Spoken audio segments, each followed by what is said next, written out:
Camille se tenait dans l'ombre des coulisses, le cœur battant à tout rompre, tandis que la foule hurlait le nom d'Élise. Soudain, sans un mot, Élise se tourna vers elle. L'attira dans un baiser passionné qui fit taire la salle entière.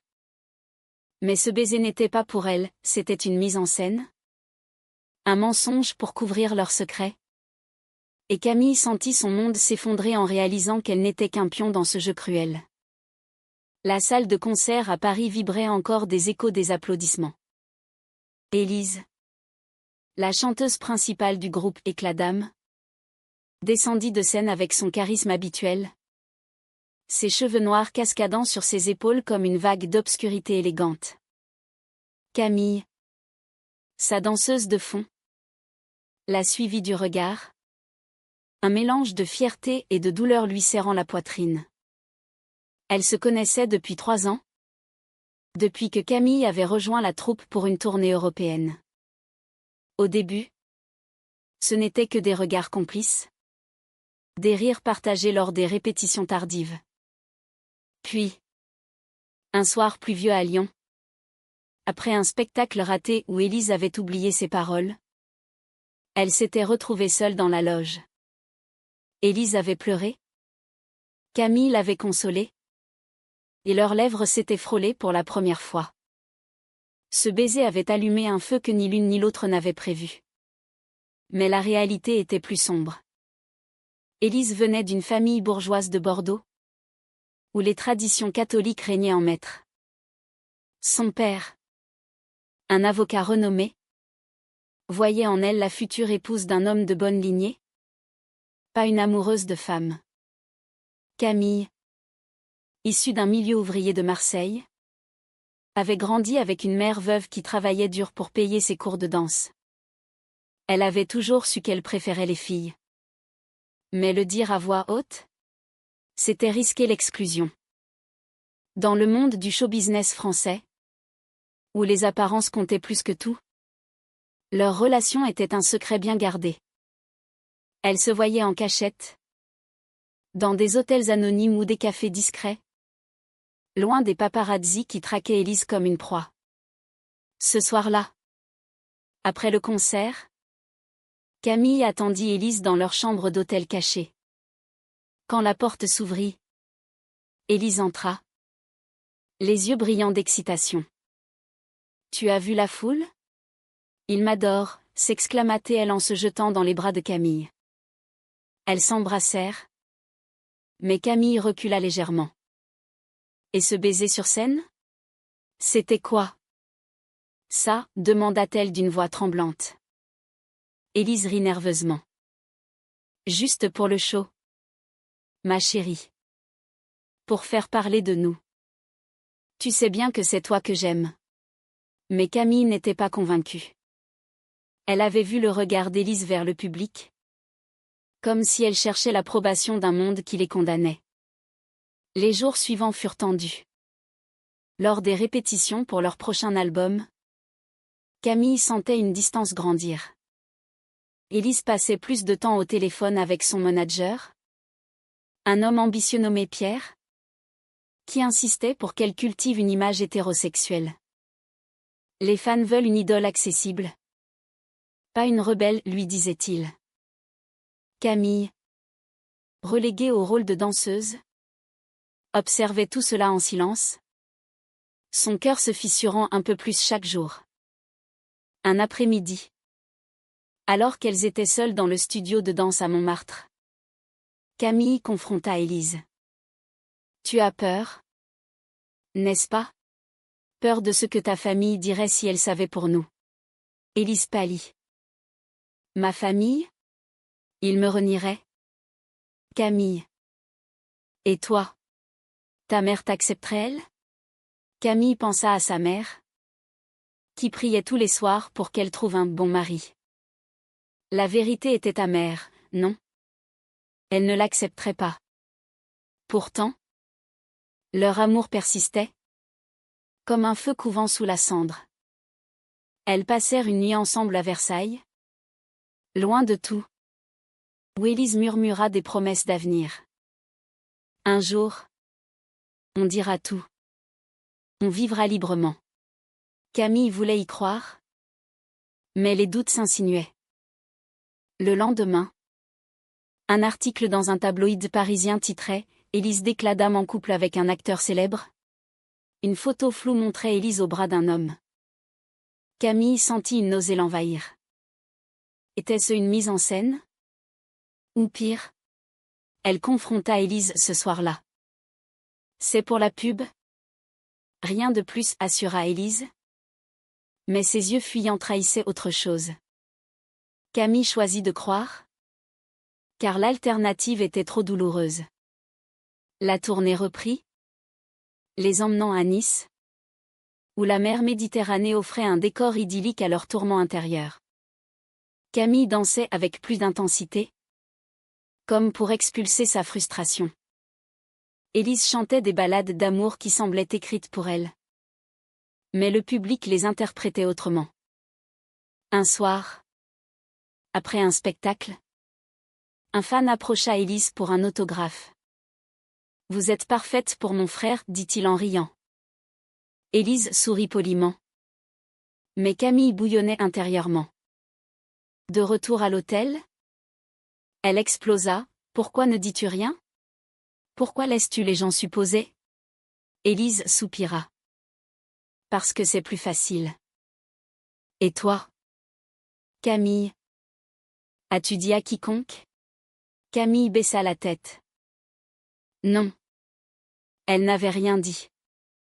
Leur silence était leur prison commune. Au fil des semaines, les pressions s'accumulaient. Le père d'Élise appela, insistant pour qu'elle rentre à Bordeaux pour un dîner familial. « Apporte un ami, dit-il avec insistance. Élise promit d'y aller seule. Mais Camille la vit hésiter.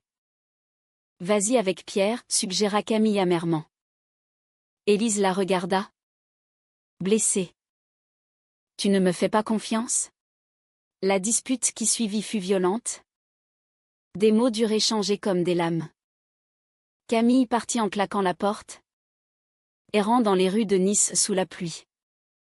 Elle se demanda si cet amour valait la peine de tant de souffrance. De retour, Élise l'attendait, les yeux rougis. Elles se réconcilièrent dans un étreinte muette. Mais la fissure était là. Le lendemain matin, Camille se réveilla avec un poids sur la poitrine. Élise était partie pour Bordeaux, laissant un mot, « Je reviens vite. » Je t'aime. Camille passa la journée à répéter seule, ses mouvements fluides masquant son tourment. Elle pensa à leur première rencontre, à Paris, lors d'une audition. Élise avait chanté une chanson sur la liberté. Et Camille avait dansé comme si sa vie en dépendait. Elles avaient été choisies ensemble. Et depuis, leur lien s'était tissé en secret. Mais maintenant, avec la célébrité d'Élise grandissante, tout changeait. À Bordeaux, Élise affronta sa famille. Son père, un homme austère, la questionna sur sa vie sentimentale. « Tu as 28 ans. Il est temps de penser au mariage, dit-il. » Sa mère hocha la tête, ajoutant, « Nous voulons des petits-enfants. » Élise évoqua vaguement un « ami » dans le milieu artistique. Mais son cœur saignait. Elle pensa à Camille, à ses yeux verts expressifs, à sa force tranquille. De retour à Paris, elle raconta tout à Camille, qui l'écouta en silence. « Il ne comprendrait jamais, » murmura Élise. Camille posa sa main sur la sienne. « Peut-être qu'un jour. » Mais les mots sonnaient faux. La pression sociale s'intensifia. Lors d'une interview pour un magazine féminin, Élise fut interrogée sur sa sexualité. « Je suis ouverte à l'amour, » répondit-elle évasivement. Mais les rumeurs enflèrent sur les réseaux sociaux. Des commentaires haineux apparurent. « Elle est lesbienne ?» C'est évident. Camille lut cela avec horreur, imaginant la réaction de sa propre mère. Elle appela sa mère ce soir-là. prétextant une discussion banale. Tu rencontres quelqu'un, demanda sa mère. Camille hésita. Pas vraiment. Le mensonge pesa lourd. Un incident changea tout. Lors d'un gala à Cannes, Élise fut vue dansant avec un acteur, leur proximité alimentant les ragots. Camille, présente en tant que danseuse, bouillonna de jalousie. De retour à l'hôtel, elle accusa Élise de trahison. C'était pour l'image, se défendit Élise. Mais Camille avait vu le sourire complice. La dispute escalada, Élise avouant qu'elle avait embrassé l'acteur pour détourner les soupçons. C'était rien. Juste un baiser. Camille sentit son onde vaciller. Pour toi. Peut-être. Pour moi. C'est une trahison. Les jours suivants furent un calvaire. Camille envisagea de quitter le groupe, mais son contrat la retenait. Élise tenta de se racheter, organisant un week-end secret à la campagne normande. Là, au milieu des champs, elles parlèrent des heures. Élise confia ses peurs, la perte de sa carrière, le rejet familial. Camille parla de son enfance, de la solitude d'être différente. Elles se rapprochèrent, mais un appel de Pierre interrompit tout. On a besoin de toi pour une pub avec un mannequin masculin, dit-il. Élise accepta, et Camille se sentit reléguée au second plan. De retour à Paris, les tensions montèrent. Camille rencontra une ancienne amie, Sophie, openly lesbienne, qui l'invita à une soirée LGBT. Camille y alla seule, pour la première fois se sentant libre. Elle dansa, rit, mais rentra avec un vide. Élise l'attendit. Jalouse. Où étais-tu, demanda-t-elle. Camille raconta. Et Élise paniqua. Et si on te voit? Ça pourrait nous exposer. Camille explosa. Nous? Ou toi? La vérité éclata, Élise priorisait sa carrière sur leur amour. Pourtant, un moment de vulnérabilité les unit. Élise tomba malade après un concert, et Camille la veilla, lui tenant la main. Je ne peux pas te perdre, murmura Élise. Camille pleura, réalisant le prix de leur secret. Mais le lendemain, un scandale éclata, une photo volée d'elles deux, main dans la main, fuita sur Internet. Les commentaires fusèrent, mélange de soutien et de haine. Le père d'Élise appela, furieux. C'est quoi cette histoire? Viens t'expliquer. Élise paniqua, niant tout. C'est une amie, dit-elle à son père. Camille, entendant cela, sentit une nouvelle fissure. La fuite de la photo marqua un tournant. Élise décida de clarifier publiquement, organisant une conférence de presse à Paris. Camille est une collègue chère. Rien de plus, déclara-t-elle aux journalistes. Camille, regardant depuis les coulisses, sentit une lame la transpercer. C'était une trahison publique, une négation de leur amour.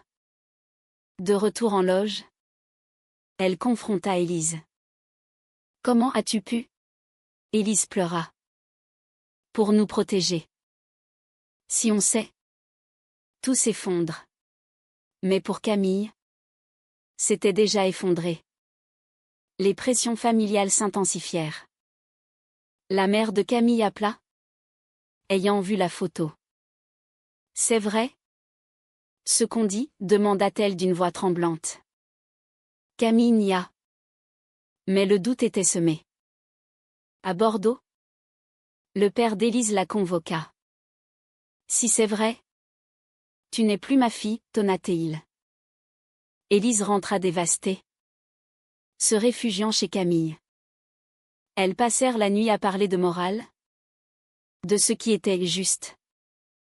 L'amour n'est pas un crime, dit Camille. Élise hocha la tête. Mais ses actes disaient autrement. La société française, malgré ses avancées, portait encore des stigmates. Des associations LGBT offraient du soutien. Mais Élise craignait les retombées sur sa carrière. Pierre, le manager, la pressa, fait un duo avec un chanteur mâle. Ça calmera les rumeurs. Élise accepta. Et Camille assista aux répétitions. Le cœur serré. Lors d'une pause, elle surprit Élise et le chanteur en riant intimement. Était-ce plus? La jalousie la consuma. Un choix moral se présenta. Sophie, l'amie de Camille, l'invita à une manifestation pour les droits LGBT à Paris. Camille y alla, portant un badge arc-en-ciel. Pour la première fois, elle se sentit forte. Mais une photo d'elle circula. Et Élise paniqua. « Tu mets tout en danger », cria-t-elle. Camille rétorqua. « Et toi? Tu me nies ?» La dispute aboutit à une séparation temporaire. Camille partit chez sa mère à Marseille, confrontant enfin la vérité. À Marseille, sa mère l'accueillit avec suspicion. « Parle-moi. Ma fille. » Camille avoua tout. Les larmes aux yeux. Sa mère pleura. Choquée. « Ce n'est pas naturel, dit-elle, invoquant la religion. » Camille argumenta, parlant d'amour pur. La discussion fut longue, pleine de larmes et de silence. Finalement, sa mère murmura, « Je t'aime, mais j'ai besoin de temps. » C'était un pas, mais douloureux. Pendant ce temps, Élise affrontait son propre enfer. Son père la déshérita temporairement, et Pierre menaça de rompre le contrat si elle ne nettoyait pas son image. Elle envisagea de tout avouer. Mais la peur l'emporta. Elle appela Camille, suppliante. « Reviens. S'il te plaît. » Camille rentra. Mais changée. Elle exigea de la transparence. Plus de mensonges. Élise promit. Mais un événement testa cela. Lors d'un concert à Lyon, un fan homophobe hurla des insultes. Élise gela sur scène. Camille, dansant, sentit la rage monter. Après, Élise minimisa, « C'est rien. » Mais Camille insista, « C'est notre réalité. » Elles décidèrent d'en parler à Pierre. Il rit. « Vous êtes folle? Ça ruinera tout. » Élise céda. Et Camille se sentit trahie à nouveau. La trahison culmina lors d'une soirée de gala à Monaco. Élise y alla avec l'acteur comme date officielle, pour apaiser les rumeurs. Camille, invitée comme danseuse, observa de loin, le cœur brisé. Elle vit Élise l'embrasser pour les caméras. C'en était trop. Elle quitta la soirée, errant sur la plage. Là, elle rencontra Sophie, qui l'encouragea, « Tu mérites mieux. » Camille rentra à Paris, décidée à rompre. La confrontation fut explosive. « Tu m'as vendu pour ta carrière », cria Camille. Élise pleura, « J'ai peur. » D'accord? Peur de tout perdre. Elles parlèrent des sacrifices. Camille avait perdu sa tranquillité. Élise sa liberté. Mais l'amour persistait. Comme un poison doux. Élise proposa un compromis, « Restons ensemble en secret. Jusqu'à ce que je sois prête. » Camille refusa. « Je ne peux plus vivre dans l'ombre. » Les conséquences furent immédiates. Camille quitta le groupe, brisant son contrat au prix d'une amende. Élise, dévastée, annula des concerts. Le père d'Élise apprit la vérité par un tabloïd et la renia. Sa mère, plus compréhensive, tenta de la raisonner. Camille, chez sa mère, affronta le rejet partiel mais trouva du soutien chez Sophie. Elle commença à danser pour une troupe LGBT, se sentant enfin libre. Pourtant, Élise ne lâcha pas. Elle envoya des messages, des fleurs. Un soir, elle apparut à la porte de Camille. « Je t'aime. Et je suis prête à tout dire. » Mais Camille douta. Était-ce sincère? Ou une manipulation? Elles passèrent la nuit à débattre de morale, est-ce trahir que de protéger? Élise avoua avoir couché avec l'acteur. Une fois. Par désespoir. Camille sentit le monde s'écrouler. C'est fini, dit-elle. La douleur fut immense. Élise tenta le suicide. Une overdose de pilules? Sauvée in extremis. Camille accourut à l'hôpital, confrontée à son amour persistant. Pourquoi? Demanda-t-elle. Élise murmura, sans toi. Rien n'a de sens. Camille resta. Mais avec des réserves. La société les jugeait, article sur le scandale lesbien d'éclat d'âme. Élise perdit des fans, mais en gagna d'autres. La guérison fut lente. Élise quitta le groupe, choisissant une carrière solo plus authentique. Elle avoua publiquement son orientation, lors d'une interview émouvante. J'aime une femme. Et je n'ai plus honte. Le père la renia définitivement, mais sa mère la soutint.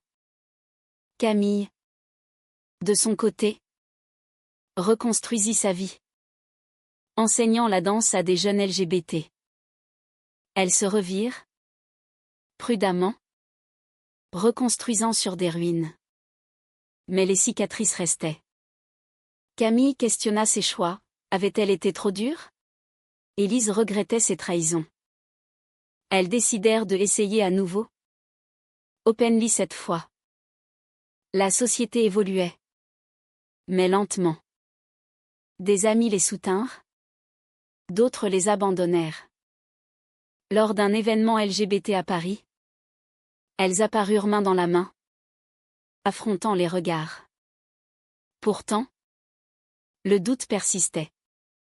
Élise reçut une offre hollywoodienne, exigeant une image clean. Elle refusa, choisissant Camille. Mais le prix fut haut, perte de contrat, harcèlement en ligne. Camille perdit des élèves conservateurs. Elles affrontèrent ensemble, plus fortes. À la fin, assis sur un banc au jardin du Luxembourg, elles regardèrent le soleil se coucher. Était-ce le bon choix? Murmura Élise. Camille sourit tristement. L'amour vaut-il tous ces sacrifices? Et vous, lecteur, pensez-vous qu'il est juste de tout sacrifier pour un amour interdit? Ou vaut-il mieux préserver sa paix au prix de la vérité?